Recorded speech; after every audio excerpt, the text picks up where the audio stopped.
पाकिस्तान की सियासत में एक जलजिला बरपा।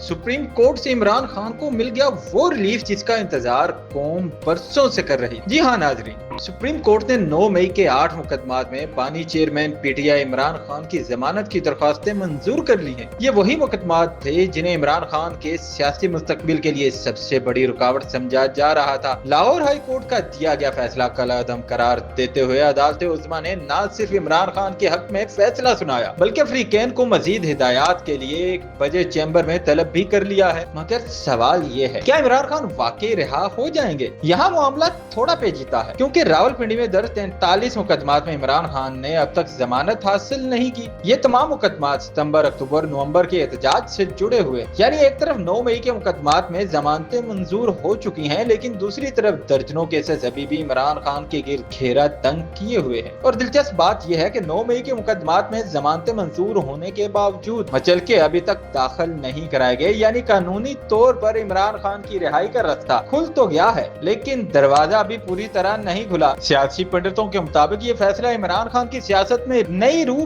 फूंक सकता है। इनकी रिहाई अगर अमल में आती है तो आने वाले दिनों में पाकिस्तानी सियासत एक बार फिर शदीद हलचल का शिकार हो सकती है। कुछ लोग समझते हैं कि इमरान खान के लिए आजादी के दरवाजे खुलने लगे हैं, तो कुछ के नजदीक अभी भी ये सिर्फ एक कानूनी खेल है जिसमें इमरान खान को लंबी लड़ाई लड़नी पड़ेगी। अब देखना यह है, क्या सुप्रीम कोर्ट के इस तारीखी फैसले के बाद इमरान खान वाकई जेल की सलाखों से बाहर आ जाएंगे या फिर मुकदमात की लंबी फहरिस्त एक बार फिर उनकी रिहाई की राह में दीवार बन जाएगी। फैसला आने वाले दिनों में होगा, लेकिन एक बात तय है, पाकिस्तान की सियासत एक बार फिर बड़ी हलचल की तरफ बढ़ रही है।